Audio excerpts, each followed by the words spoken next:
3:12 a.m. The first sound wasn't a scream. It was the monitor. A flat mechanical beep cutting through the maternity wing like a blade. Steady. Cold. Indifferent to everything happening on the other side of that door. Kaler Varelli stood in the hallway with his black silk tie still knotted. Suit pressed. Jaw locked. His two brothers flanked him without speaking. Draven on the left, Zevin on the right. Both watching the frosted glass panel like men waiting for a verdict. None of them moved. None of them reached for the door. Inside the room, Soren Hale labored without a single sound. His wrists trembled against the white sheet. His mouth stayed closed. Tears moved down his face in long, quiet lines, not from weakness, but from a body pushed past what composure could contain. He had refused heavy sedation. Minimum only. He needed to be present. He needed to feel every second of this. As if pain was proof. As if surviving it would mean something. The nurse stepped out, mask still on. She looked directly at Kaler. Complications, she said. Low.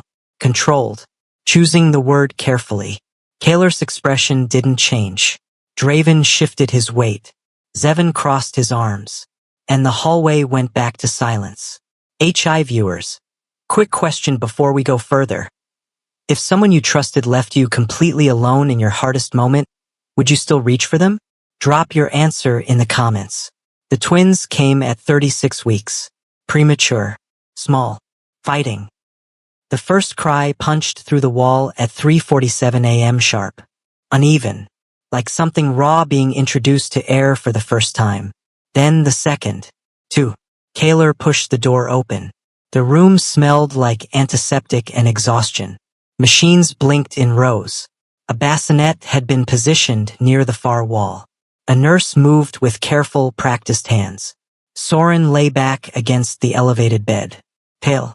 Shaking slightly. Eyes still open. He saw Kaler the moment he walked in. And something moved across his face. Not joy. Not relief exactly. Something older than both of those. Something desperate and quiet and worn down to its thinnest edge. He reached out. One hand. Slow. Trembling. Fingers extended toward Kaler across 18 inches of hospital air. Kaler stepped back. One full step. Clean. Deliberate. Don't touch me. Not loud. Not cruel. Controlled. Soren's hand stayed in the air for 1 second too long. Then it dropped. The nurse near the bassinet stopped moving. She didn't look up. She understood what kind of rooms these were. Rooms where power walked in wearing good suits and left damage no chart could document. Kaler stood at the foot of the bed. He looked at both infants. He looked for a long time. The nurse moved to adjust the monitoring line on the nearest twin. She glanced up, just briefly, at Kaler. They both have your eyes, she said quietly. She didn't mean it as a weapon. But it landed like one. Kaler's jaw shifted. Something moved behind his expression. Small. Almost nothing. Almost. He turned and walked back to the door. And the monitor kept beeping. Steady. Cold. Indifferent.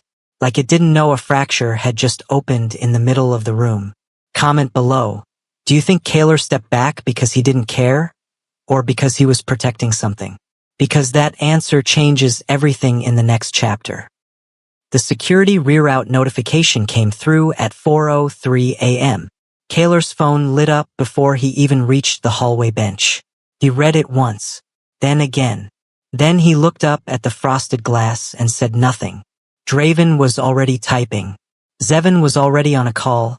Voice dropped to barely above a whisper. The Varelli machine had started moving. Not because of the twins. Because of exposure risk. That was the calculation. That was always the calculation. Inside the room, Soren stared at the ceiling. His hand had gone back to the sheet. Flat. Still. He had stopped shaking. Not because the pain had left, but because shaking required energy he didn't have left to spend. A nurse checked his blood pressure. Wrote something. Left. No one stayed. Soren had known what this night could be. He had known it for months. He had written small notes to himself in a worn notebook. Thoughts he couldn't say out loud. Questions he couldn't ask. He kept that notebook under a thin mattress in the guarded townhouse where the Varelli security detail had stationed him after the pregnancy became visible. For your safety, they had told him. He had believed them. He had believed a lot of things. Soren's father had been a union organizer, dock worker, a man who spent 18 months building a case against port contractors in New Jersey and Savannah. Contracts that used Omega laborers under a classification system that kept their wages off formal payroll and their injuries off official record. The Varelli name had come up in those documents. Not Kaler specifically. The syndicate, the structure, the way it had been run for a generation before Kaler took operational control and quietly changed the billing language without ever publicly admitting what the old language had done. Soren's father had pushed that story to 3 journalists. 2 had been paid off. 1 had been discredited. His father had been brought in for a compliance review that lasted 6 months and ended with a settlement he wasn't allowed to discuss. And Soren had been flagged. Not by Kaler, by the system around Kaler, the one that moved before he gave orders, because it had learned to anticipate what needed to be contained. Leverage classifications were not written into any public document. They were internal. Category designations assigned to individuals connected to sensitive historical exposure. Soren had entered the system as Category 4. He had met Kaler at a private function 2 years after his father's settlement. He hadn't known then what he knew now. He had seen a man who seemed different from what the rumors described. Precise, yes, but not careless. Controlled, yes, but not contemptuous. He had stayed because he believed that. He had stayed, and 1 year in, he had believed it even more. And then the pregnancy had started. And something had shifted. Small at first. Kaler's visits getting shorter. His explanations thinning. His phone always present, always face down. Always creating a distance that wasn't physical but was just as real. Soren hadn't fought it. He wasn't built for that kind of fight. He wrote notes instead. Slipped them under doors. Left them on counters. Most of them were never answered directly. Some were never acknowledged at all. Now, at 4:11 a.m., Soren turned his face toward the bassinet. Both twins were breathing. Small, even rhythms. Clean and steady in a way that nothing else in the room was. His phone, the basic one the security detail allowed, buzzed once. A text from an unknown number. 3 words. Media knows something. Soren read it, then set the phone face down. Because of course that was the part that would move people tonight. Not the blood. Not the labor. Not the twins drawing breath for the first time. The media. The image. Outside in the hallway, Kaler was reading the same alert from a different angle. His middle brother Draven had texted one clean sentence. Media flagged unusual hospital security protocol movement. We clean this now or it spreads. Reputation versus reality. Kaler read it, pocketed his phone, pushed the delivery room door open again. Soren didn't look at him this time. He stayed facing the bassinet. His left hand was flat on the mattress beside him. Not reaching, not extended, just there. Kaler stood in the doorway for 11 seconds. Long enough to hear the monitor. Long enough to see the slow rise of Soren's chest. Long enough to understand, in some part of himself he hadn't cleared space for, that the silence in this room was not the absence of sound. It was the presence of something he had chosen not to answer. He moved toward the bed. 3 steps. His hand came up almost to Soren's shoulder. He stopped, because crossing that line meant something. It meant the image changed. It meant the structure cracked publicly enough to matter. It meant Draven and Zevin and every board member who had ever used the word unity as a leash would have ammunition. He pulled his hand back. Soren still hadn't looked at him. That was heavier than anything he could have said. Kaler turned and walked out. And back in the room, behind the closed door, Soren reached for a small piece of paper on the side table. He wrote 4 words, then folded it. Then held it in his closed fist like it was the only thing in the room he still owned. Draven Varelli didn't raise his voice. He never did. He stood near the window at the end of the maternity wing corridor, city lights blurred by tinted glass, and he spoke in the way their father had taught all three of them to speak. Even, measured. Like every word had been cleared through legal first. The acknowledgement changes the vote weight, he said. Kaler looked at him. Say it plainly. Draven turned from the window. If you publicly claim those children, the internal charter shifts. Biological heirs under Varelli documentation alter the succession clause. My allocation and Zevin's allocation both compress. He let that sit for a moment. This isn't personal. This is structural. I know what it is, Kaler said. Then you know why the timing matters.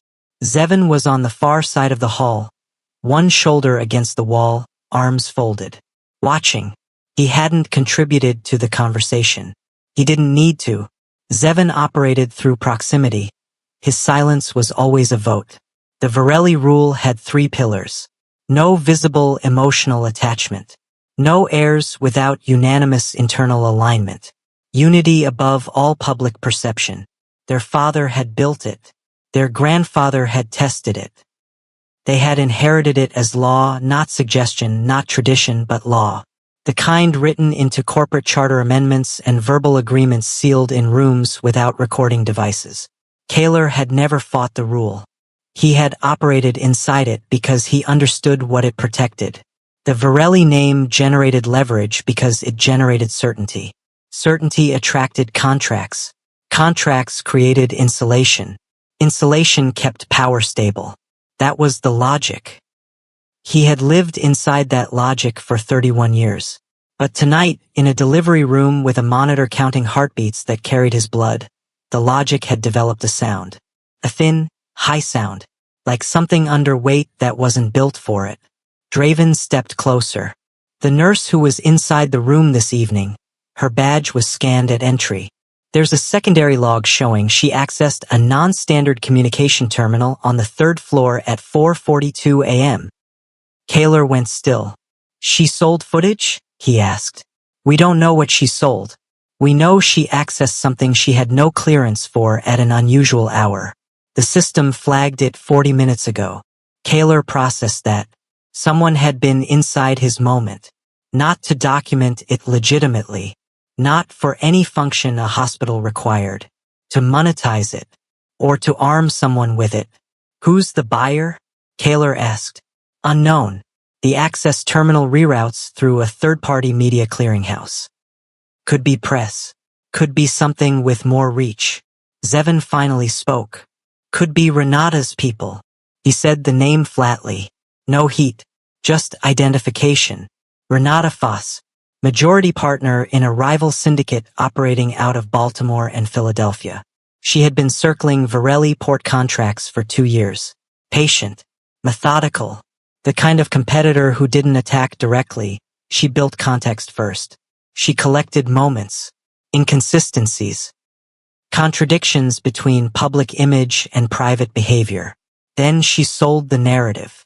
Kaler thought about the delivery room. About what footage from that room might show. A man in a tailored suit standing at the foot of a hospital bed. An omega reaching. A step backward. 2 words. Don't touch me. That footage, with no context, with no internal logic attached, told exactly the story Renata would want told. Not strategy. Not protection. Cruelty. A powerful man refusing a vulnerable omega in the first moments of his children's lives. That image would not require explanation to spread. It would only require upload. Kaler looked down the corridor. Find the terminal log. Find the transfer path.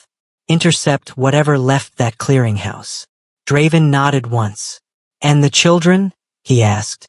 Kaler turned toward the window. The city sat quiet below. 4:50 a.m. Still dark. The hour when decisions made couldn't be blamed on impulse.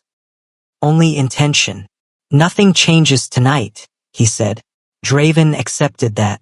Zevin unfolded his arms. Neither of them questioned it. Because that was the other part of the Varelli rule that never got written down. Agreement didn't require understanding. It only required compliance. They moved down the corridor. Kaler stayed at the window. He stood there long enough for the city lights to lose focus. Long enough to hear, faintly from 3 rooms away, the thin, even sound of 2 infants breathing. His phone lit up. A message on his private encrypted channel. No name attached. No account trace. For words. Succession requires strategic clarity. He read it twice. Then he looked at the door to Soren's room. And he understood that whatever came next, this had already started without him. The document arrived at 6:18 a.m. Internal audit. Flagged manually by Kaler's personal compliance liaison. A woman named Adiz Moro who had been with the Varelli operation for 11 years and who had a talent for finding what other people had tried to bury under normal-looking numbers. Kaler read it in the hospital consultation room down the hall from the maternity wing. Fluorescent lights. Paper coffee cup. The kind of unremarkable space that made everything feel more clinical than it was. The report was 42 pages. He read the summary section 3 times. Encrypted financial transfers. 17 of them over a period of 8 weeks. Each one small enough to pass standard threshold alerts. Combined, they totaled just under $4 million. Routed through a subsidiary account tied to Draven's operational division. Draven, not Zevin. Not a legacy holdover account from their father's era. Draven. Kaler set the document down. He picked it up again. The transfers were dated. The earliest one coincided with the week Soren's pregnancy had been formally noted in the internal medical record, the one maintained for individuals under Varelli security management. The timeline wasn't coincidence. Someone had begun moving money the moment the twins became documented reality. Kaler thought back through the last 8 weeks with a precision that was almost uncomfortable, the way a man reviews a film he thought he understood and suddenly sees the frame he missed. Draven's calm at every meeting. His measured logic about the succession clause tonight in the corridor. The way he had already known exactly what to say. Already had the charter language ready. Draven had been preparing. Not responding. Preparing. Which meant the coldness Kaler had maintained in that delivery room. The step back, the controlled distance, the refusal to cross the line in front of Soren. Had not been performed for his own reasons alone. He had been watched. He had been baited. The rejection footage, if it existed, was not accidental exposure. Someone had wanted it captured. Someone had wanted Kaler standing there, suit on, jaw locked, stepping away from an Omega in labor. Because that image had a function. It could be used internally to justify Draven's position. That Kaler was unstable, inconsistent, unfit to hold sole operational authority. That his personal entanglement with a classified Omega was a liability that required correction. Or it could be used externally, sold to Renata Foss's network, to publicly fracture the Varelli reputation before Kaler had a chance to restructure it on his own terms. Either way, either outcome served Draven. Kaler closed the document. He sat in the fluorescent room for a long moment. The problem with understanding a trap after you've walked into it is that the understanding doesn't free you from it. It just tells you exactly where the walls are. He had stepped back from Soren believing he was protecting the structure. He had not known the structure had already been moved around him. That distinction mattered. Not to Soren, not yet, because intention and impact are not the same thing, and damage doesn't reduce because the person who caused it didn't plan to. The step back had still happened. The words had still been said. Soren had still lain in that bed, reaching, and felt the air where Kaler's presence should have been. That was real, and the reason behind it didn't make it less real. But it changed what came next. Kaler stood, folded the audit report into the inside pocket of his jacket, walked to the consultation room door and held it open for 3 seconds before stepping out. Down the corridor. 3rd room on the left. He pushed it open quietly. Soren was awake. The bassinet had been moved closer to his bed. Both twins were sleeping small, bundled forms under hospital-issue blankets. One on each side of the middle divider. Soren looked up when the door opened. His expression was not warm. It was not hostile. It was the face of someone who had already made their calculations and was simply waiting to see if the world would confirm them. Kaler stood in the doorway. He should have had words ready. He had built his entire professional existence on having words ready, on knowing exactly what to say in rooms where the wrong sentence cost millions. He had nothing. He looked at the twins. He looked at Soren. He looked at the paper folded near Soren's right hand. A small square worn at the corners, like it had been creased and uncreased more than once. He didn't ask what it said. He already had a feeling. His phone buzzed. Private channel again. Same anonymous sender. 3 words this time. Choose before morning. Kaler read it. Pocketed the phone. And for the first time in years, in a fluorescent hospital room at 6:31 a.m. Watching a mute Omega hold a folded note near 2 sleeping infants, Kaler Varelli felt the exact weight of every decision that had led him here. Not guilt. Not yet. But proximity to it. Close enough to feel the heat.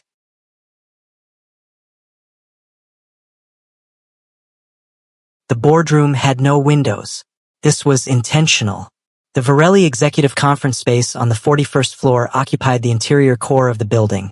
No natural light, no sight lines to the street, no environmental information that could anchor time or weather or the outside world.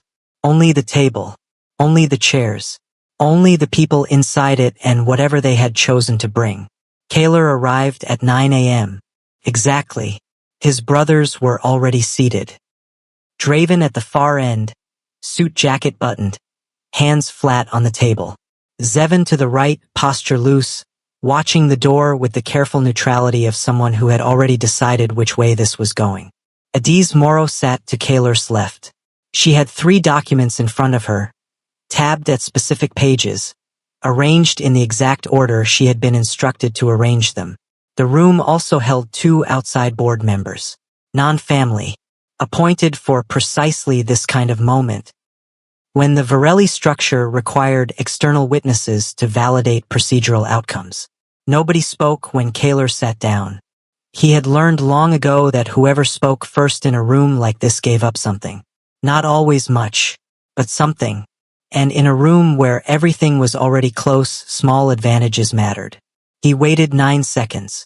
Then he opened the first document. The audit findings from Adiz's review are entered into the record, he said. 17 encrypted transfers. Combined total of 3.8 million. Originating account traces to Division 7 billing. That's your division, Draven. Draven didn't blink. Those transfers have a legitimate accounting explanation, he said. Infrastructure reallocation prior to the port audit review in Q3. I'm happy to walk through the documentation. We don't need the walkthrough, Kaler said. We need the dates. Adiz opened the second document. The first transfer is dated 8 weeks ago, she said without looking up. Specifically, the same week that a medical record notation was entered into the private Varelli health management file for a secured individual under internal oversight. Silence. The 2 outside board members exchanged a glance. Draven's posture didn't change, but his hands, which had been flat on the table, moved 2 centimeters to the left. A small adjustment, barely perceptible. Kaler saw it. Additionally, Adiz continued, a communication terminal on the 3rd floor of East Side General was accessed at 4:42 this morning by a staff member with clearance to Varelli secured patient records. Terminal reroutes through Meridian Media Clearinghouse. She paused. Meridian Media Clearinghouse has an operating account with a shell company registered in Delaware. That shell company was funded by a second-tier transfer from Division 7. Second transfer. Same 8-week period. Zevon unfolded his arms. Even he hadn't known that part. You funded the leak, Kaler said. Not a question. Draven was quiet for 4 full seconds. Then, the footage was security insurance. If you made a decision that destabilized the board structure, that footage was a corrective mechanism. It would have triggered a review clause under Section 14 of the operating charter. I was protecting the syndicate. You were protecting your allocation, Kaler said. Those are the same thing. They are not, Kaler said. Flat. Final. He turned to the two outside board members. Section 9, Article 3 of the Varelli Operating Charter. Any board member found to have created, funded, or enabled an unauthorized external media exposure mechanism using internal resources is subject to immediate operational authority review. He looked back at Draven. We're reviewing. The vote was procedural. Clean. Draven could contest it.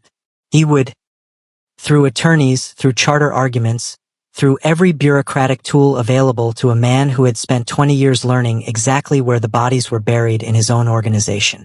But today, in this room, his operational authority was suspended. No shouting. No spectacle. No scene that anyone could record and sell. The outside board members signed the documentation. Adiz collected the pages. Draven stood. He buttoned his jacket. He looked at Kaler for a moment. Not with fury, not with desperation, but with the expression of a man making a note. Filing something away for later. He left without a word. Zevin waited until the door closed. He'll move through secondary channels, he said. I know, Kaler said. This doesn't end today. I know that too. Zevin studied him. What made you pull the audit? You weren't looking for it. Kaler thought about Adiz in the consultation room at 6 a.m. He thought about the message on his private encrypted channel.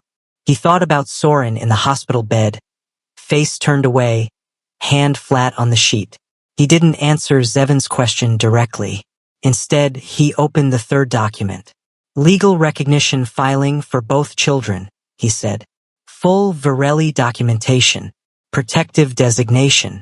Initiated this morning before I walked in here. Zevin read the top of the page. He didn't object. He didn't celebrate. He just looked at Kaler the way people look at someone when they realize the decision was already made and the meeting was just confirmation. Okay, Zevin said. The meeting adjourned. Kaler stayed in the room after the others left. He sat at the long table under the controlled lighting, in the room with no windows, and he read the legal filing from the beginning. 2 names, not yet chosen, placeholder entries, but the line for them existed now. Documented, official, part of the structure. His phone buzzed. Private channel. Same anonymous sender. This time just one word. Congratulations. Kaler stared at it. Then he typed back for the first time into that anonymous thread. Who are you? The reply came in 11 seconds. Someone who needed you to move first. Then the account went dark. And somewhere across the city, in a Baltimore office building, a call had already been placed. A voice that didn't introduce itself. A message that didn't require explanation. The Varelli power structure had just shifted, and people who track power for a living had noticed. The townhouse was quiet in a way that felt deliberate. Not peaceful. Deliberate. 3-bedroom property in a controlled residential block. Security camera at the front entrance. A detail stationed in a vehicle across the street. Meals delivered twice a day by a Varelli contracted service. Soren had been moved here 6 days after leaving the hospital. For your safety, they had told him again. He hadn't written anything back this time. He sat near the window in the late afternoon light with both twins asleep in the double bassinet behind him. The room smelled like warm milk and the faint antiseptic still clinging to hospital-issue blankets he hadn't replaced yet. His notebook was open in his lap. He was not writing. He was just holding it. The way people hold something when they don't know what else to do with their hands. Soren had grown up understanding that silence wasn't the same as absence. His father had taught him that, before everything changed, before the settlement, before the months of quiet that followed. His father used to say that the loudest things in any room were the things people chose not to say. Soren had lived that. He had built a whole life around it. But this kind of silence was different. This was the kind that came from the outside in. The kind that got installed around you while you were too exhausted to fight it. The kind wrapped in security details and meal schedules and 3 locks on a door you technically weren't prevented from opening. He could leave, technically, but where he would go, what he would carry, and what would happen to the 2 sleeping infants behind him if he did. Those questions had a way of making the door feel heavier than it was. The knock came at 9:47 p.m., not the security detail. Their knock was a pattern, two quick, one slow, identifying. This was different. Single. Direct. Soren stood, crossed to the door. He opened it. Kaler stood in the hallway alone. No detail. No Zevin. No briefcase or phone in his hand. He was still in a suit jacket, but the tie was gone. Top button undone. A version of undone that, for most men, would look casual, and for Kaler just looked like the end of a long day that hadn't finished deciding what it cost. Soren stepped back from the door. Not an invitation, exactly. Just a gap. Kaler came inside. He stood in the middle of the small living room and looked at the bassinet. Both twins still sleeping. He looked at them for a long time, longer than the look in the hospital, which had been assessment. This was something else. Something without a name in the Varelli vocabulary. Soren sat back in the chair by the window. He picked up his notebook but didn't open it. Kaler looked at him. The security around this building will be reduced to standard residential protocols starting tomorrow, he said. You'll have access to a full legal team. Independent, not Varelli retained. Your own counsel. Soren listened. The classification has been removed. Formally. From every internal system. Soren's expression didn't shift. Kaler moved a few feet closer. Not to the chair. Not crowding. Just reducing the space between them to something that required less effort to speak across. There is a situation with Draven that I'm managing. I can't explain all of it. Not tonight. But the structure around you was used as part of something I didn't authorize. And I need you to know that. Soren looked at him for a moment. Then he reached for the notebook, opened it to a clean page, wrote 7 words, turned it around. Was I strategy too? At the beginning. Kaler read it. He didn't answer immediately. That matters. Because Kaler Varelli always had an answer. He had built a life on having answers at the exact speed required to keep rooms from filling with doubt. He had nothing. Not because the question didn't have an answer. Because any answer he gave right now would be incomplete. And incomplete truth in a room this small felt worse than silence. He looked at the twins. The nearest one, the one slightly smaller, the one who had cried first, shifted in the bassinet. Small arms moving. A sound that was almost a word and wasn't. Without deciding to, Kaler crossed to the bassinet. He picked the boy up. Carefully. With the stiff, unfamiliar care of someone who understood the theory of something they had never practiced. The crying stopped. Immediately. Like a switch. The infant made one small sound, not distress, not demand, just acknowledgement, then settled against Kaler's chest with the full, immediate trust that only very new things carry, because they haven't learned yet which people are safe and which ones aren't.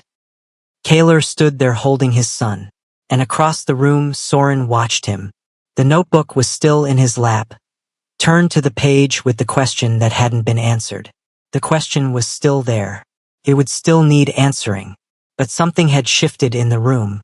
Not resolution, not forgiveness, just 1 inch less distance. And in a room that had been held at maximum distance for months, 1 inch was not nothing. The memo went out at 7 a.m. on a Tuesday. No announcement. No press release. No company-wide email with Kaler's name at the top and carefully chosen words about values and legacy. Just a memo. Distributed internally to division heads across Varelli Consolidated's 12 operating arms. Marked standard priority. Formatted like a compliance update, which is exactly how Kaler wanted it to read. Because the ones who needed to understand what it meant would understand. And the ones who needed to not see it coming wouldn't. The document ran 14 pages. Adiz Moro had spent 72 hours on the language. She had a background in labor law before she came to the Varelli operation. A fact that Kaler had known and quietly valued for years without ever creating the conditions for her to use it. That changed now. Page 1 removed leverage classification language from all internal designation systems. Not archived. Removed. Any individual carrying a classification tied to external exposure history or family member liability would be reclassified under standard contract terms within 30 days. Page 4 established independent healthcare access for all Omega-designated individuals under Varelli employment or security management. Not Varelli administered. Third party. With records maintained outside the internal system. Page 7 created an oversight position, not internal, filled by appointment from an independent labor review board. The position had subpoena capacity over Varelli financial records tied to labor sourcing and classification. Page 11 acknowledged historical port routing practices in Savannah and Newark. Not as admission of current liability, Adiz was careful about the legal framing, but as documented acknowledgement that the practices had existed, that they had caused measurable harm, and that the restructuring was in part a response to that history. Kaler signed every page. He did not celebrate it. He filed it. Because that was the thing about structural reform, it didn't feel like winning.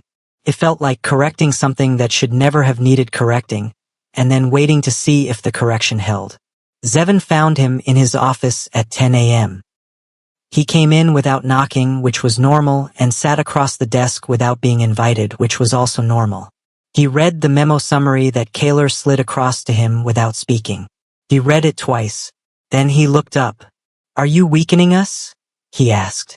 Kaler leaned back in his chair. "No," he said. "I'm stabilizing us." Zevin considered that. He wasn't like Draven. He didn't have Draven's need to control outcomes from 3 steps ahead. He had a different quality. A kind of cold patience that made him very good at waiting for things to clarify before he committed. "The Savannah language," he said. "That's the part that moves." "I know. If former workers use that acknowledgement as a legal foothold, then we defend on the merits," Kaler said. "Which we can. Because the current structure is clean. The historical liability is capped." Adiz checked it 6 ways. "That's not what I mean. I mean the optics move before the legal process does. The story gets written before we can shape it." "The story is already written," Kaler said. "It's been written since Soren's father put his name on those documents 12 years ago. The only question is whether we respond to it or we build a structure that makes the response unnecessary." Zevin was quiet for a moment. Then, "Draven is moving through the secondary channels. He retained outside counsel this morning. I expected that. He's also had 2 conversations with Renata Foss's office in the last 48 hours. Kaler looked up. That was new. That was Draven choosing a side. Not just protecting his own position but actively building towards something. Renata Foss didn't have conversations that weren't transactional. If Draven was talking to her people, he was offering something. The question was what? "Watch it," Kaler said. "Don't intercept. Don't flag it externally. Just watch." Zevin nodded. He stood. Moved toward the door. Stopped. "The children," he said, without turning around. "Are you going to give them names?" Kaler looked at his desk. At the legal filing sitting in the corner of his workspace, the one with the 2 placeholder lines. "Yes," he said. Zevin nodded once. Walked out. The office went quiet. Kaler pulled the filing toward him. He sat with a pen in his hand for a long time. Not writing. Just thinking about what a name means when you give it. About the difference between documentation and declaration. About how 2 words on a legal form could be the most honest thing a man like him had said in years. His secure phone buzzed. Adiz. 1 line. Media suppression held. But the Baltimore ports flagged 3 irregular vessel inspections this morning. Someone is testing the boundary. Kaler read it, set the phone down, picked up the pen, and wrote 2 names on the form. He came back to the townhouse on a Thursday night. No call ahead. No scheduled time. He had learned from the last visit that the security detail called ahead when Varelli principals were inbound, which meant Soren had time to prepare, to sit up straighter, to close the notebook, to arrange his face into something that didn't give too much away. This time, Kaler told the detail to stand down from the advance call. He knocked at the door himself.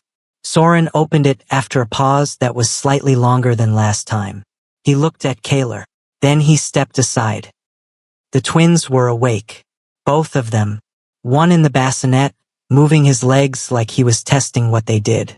The other one was in a small bouncer seat near the couch, examining the ceiling with the complete focus that only very young things have.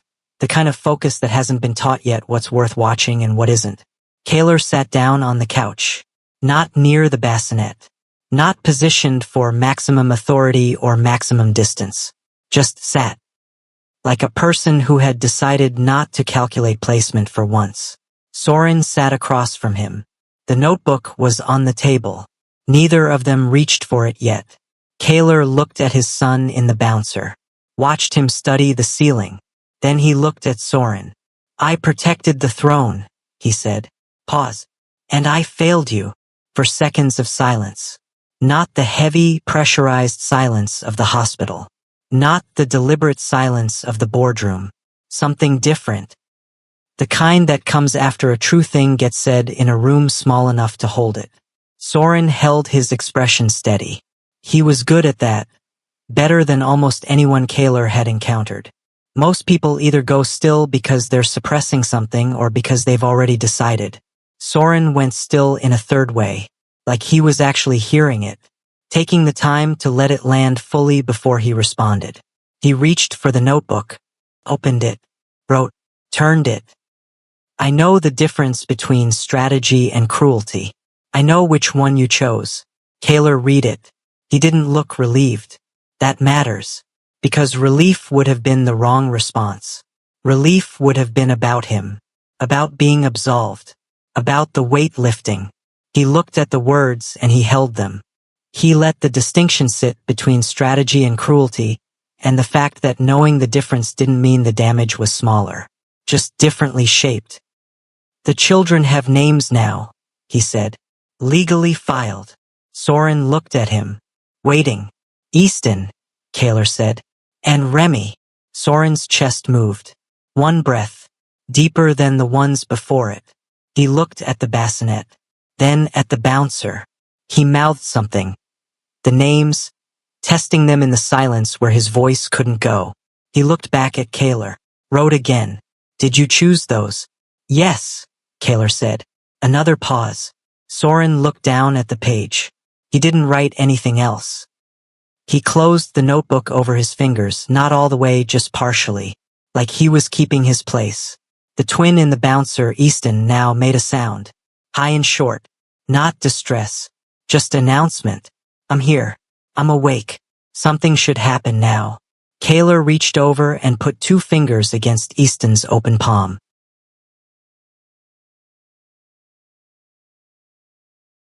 The infant grabbed them immediately. Full grip. No hesitation. Soren watched. And for the first time since the hospital, since the hallway, since the step backward, since the hand that dropped, something in Soren's face moved. Not a smile. Not forgiveness, not yet. But the thing that comes before forgiveness. The thing that says, I see you trying. He shifted on the couch. 1 inch. Toward Kaler. Not much. But the room was small enough that 1 inch meant something. Kaler didn't comment on it. Didn't look up from Easton's grip. Didn't make it into a moment by naming it. He just stayed. And that, the staying, was the part Soren hadn't been sure of. Until now. Outside, at 11:41 p.m., a car sat at the corner of the block. Engine off. No plates visible from the security camera angle. It had been there for 22 minutes. The detail clocked it at 11:53. By midnight it was gone. But it had been there. And someone had been watching. The call came at 12:19 a.m. Kaler was still in the car heading back from the townhouse when his private encrypted line activated. Not a text. A call. Voice only. He answered on the second ring. The voice on the other end was measured. Male. The kind of measured that came from practice, the way people speak when they've rehearsed the power of their own pauses. Congratulations on the heirs, the voice said. Kaler said nothing. Power shifts attract attention. You know that better than most. Still nothing from Kaler. We've been watching the Varelli restructuring with interest. The memo, the compliance oversight, the public acknowledgement language being drafted. A pause. It reads like a man preparing a new foundation, which means the old alliances need reassessing. Get to the ask, Kaler said. A beat. A formal arrangement. Varelli Northern Ports aligned with our distribution network. Existing contracts restructured under a shared classification system. Joint security architecture. Another pause. The children would formalize it. A documented lineage connection. Nothing public. Just structural. The car moved through a dark intersection. Kaler looked at the city sliding past the window. You want to use my sons as contract architecture, he said. I want to offer your sons a very secure future, the voice said, which you are currently not positioned to guarantee alone. Draven is building. Renata Foss has taken 3 meetings with his counsel in the past 4 days. You are managing a restructuring, a legal filing, an internal suspension, and a rival watching your port vulnerabilities in real time. That's a lot of open fronts. That was accurate. That was the problem with accurate threats. They moved differently than empty ones. They had weight. And if I decline, Kaler said, then the hospital footage gets a context it doesn't currently have. Narrative, framing, distribution. A mute omega in labor. An alpha stepping backward. 2 words. A pause. Release it. Kaler said 2 words back. Release it. Silence. Not the managed kind. The genuine kind. The kind that meant the other person hadn't expected that answer and needed a second to recalibrate. I'm sorry, the voice said. You heard me, Kaler said. Release it. Whatever you have. Release it. That would damage. It would show a man at a hospital at 3 in the morning, Kaler said. It would show a step backward. It would show 2 words said in a room where something was already broken. And it would also show that the same man restructured his entire operation, removed exploitative classifications, filed legal recognition for his children, and is currently on the record doing all of it. He let that sit. You need the footage to land before the record exists. You're too late. Another silence. Longer. The Draven Alliance is a man who moved money to fund a leak, Kaler said. That documentation exists. Any arrangement he builds carries that weight. Ask Renata if she wants that in her structure. The line was quiet. Kaler looked at the city. The arrangement is declined, he said. Then he hung up. First, he sat in the back of the car with the encrypted phone in his hand and the city going past. His pulse was even. His hands were still. The choice had been clear the moment the voice mentioned Easton and Remy. Not because it was simple, because some things clarify what matters faster than a year of careful thinking. He opened a new message to Adiz. Prepare a full transparency package. Hospital timeline. Restructuring documentation. Legal filings. Full record. I want it ready to go public on my authorization. Her reply came in 40 seconds. Already drafted. Waiting on your word. He looked at it. Then he looked out at the city. He thought about Soren in that townhouse. Both twins asleep now. Easton gripping fingers. Remy examining ceilings. A notebook on a table with a folded corner marking the page with a question that still hadn't been fully answered. He typed back to Adiz. Hold it until morning. Then we move. The press conference was at 11 a.m. No theatrical backdrop. No row of attorneys. No podium draped in the Varelli corporate color scheme that the PR team had suggested 3 times and been denied 3 times. Just a room. A table. 2 microphones. Adiz to his left, off-screen. The legal team behind the door. And Soren standing to his right. Not behind him. Not arranged as visual context or emotional support prop. Standing beside him at equal depth, equal distance from the table. A positioning so small that most cameras wouldn't consciously register it. But anyone who understood rooms like this would see it. Kaler had asked Soren to be there. Not told. Asked. Written it in a note, actual paper, his handwriting. and had it delivered to the townhouse the morning before. Soren had written back one word. Okay. The reporters in the room numbered 14. Screened. Selected not by reach but by accuracy, journalists with documented track records of printing what was said, not what was constructed around what was said. Kaler stood at the microphone. He did not open with gratitude. He did not open with an apology. He opened with fact. 11 days ago, my sons were born at Eastside General. Their names are Easton Varelli and Remy Varelli. They are legally documented, fully protected, and acknowledged without condition. He paused. Not for effect. For breath. 6 days ago, I initiated internal restructuring across Varelli Consolidated. That restructuring removes Omega leverage classifications from all internal designation systems, establishes independent healthcare access for individuals under Varelli management, and creates a third-party compliance oversight position with audit authority. He looked up from his notes. This is not in response to external pressure. It is a correction of practices that should have been corrected before I took operational control. And I am the one responsible for it not happening sooner. One of the reporters shifted in her seat. That line, I am the one responsible, had a different weight than the rest. He felt it land. Good. I also want to acknowledge a history I have not previously addressed publicly. Labor routing practices in Varelli port operations in Savannah and Newark. Practices operating prior to my operational authority, but within the Varelli corporate structure, caused documented harm to Omega workers under exploitative classification systems. That harm was real. The people affected were real. This restructuring does not erase that. But it is the beginning of a structural response to it. He closed his folder. One question from the floor. Then two.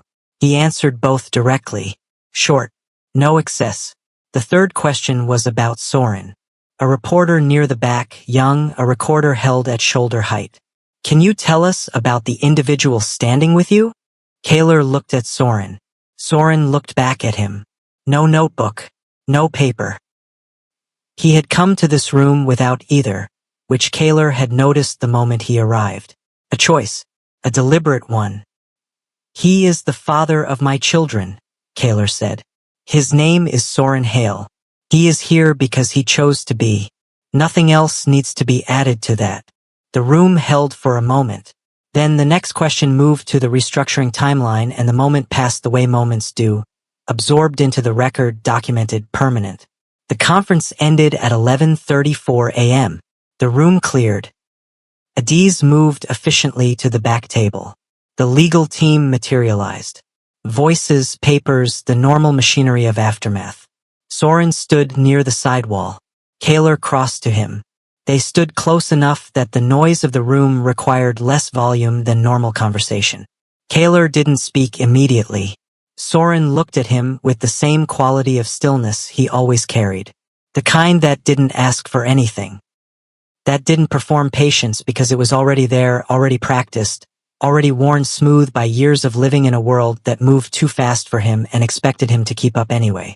Kaler said quietly, I still owe you an answer. Soren tilted his head.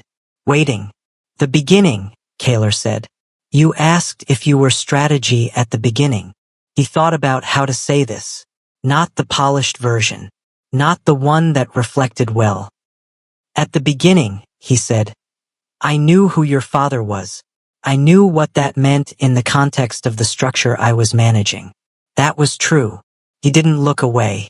And at the beginning, something else was also true at the same time. Both things existed. I can't separate them cleanly, and I won't try. Soren absorbed that. He reached into his jacket pocket, pulled out a folded piece of paper, handed it to Kaler. Kaler opened it. One line. I already knew. I needed you to say it. He held the paper for a moment. Then he folded it carefully, placed it in his own pocket. That night, the penthouse was quiet. Easton and Remy were asleep in the nursery, a real one now. Not a hospital bassinet, not a townhouse setup assembled with security in mind. A room designed with them in mind. Soren sat near the window. Kaler stood on the other side of the room. He moved first, crossed the space between them, sat down beside Soren without architecture, without strategy, without the careful management of how it would look or what it would mean for anything outside this room. Soren looked at him, and for the first time he reached out. Not desperate, not uncertain, not the trembling hand of a hospital bed at 3 a.m. Steady. Kaler didn't step back. He didn't manage it. He just received it. The hand, the proximity, the weight of what it meant to still be here after everything that had tried to reduce this to something smaller. The city sat below them, lit and humming. The twins breathed in the next room. And in the quiet of that penthouse, the most powerful man on the East Coast finally understood what none of his structures had ever taught him. Control wasn't the thing that held everything together. Presence was. And the difference between those two things had cost him nearly everything. It was not going to cost him this. That's where their story lands. Not in a declaration. Not in a perfect reunion. In a room. 2 people. And a choice made without guarantees. If the story moved something in you, the silence, the sacrifice, the moment he finally stepped forward instead of back. Share it. Let someone else find it who needs it tonight. Subscribe and turn on notifications. Every story on this channel is built for the person who needed to hear something real. You never know which one is going to be the one that changes how somebody sees their own situation. Drop a comment below. Tell me which moment hit hardest for you. The delivery room, the boardroom, or the night he finally sat down without a strategy. Your comment might be exactly what someone else needed to read.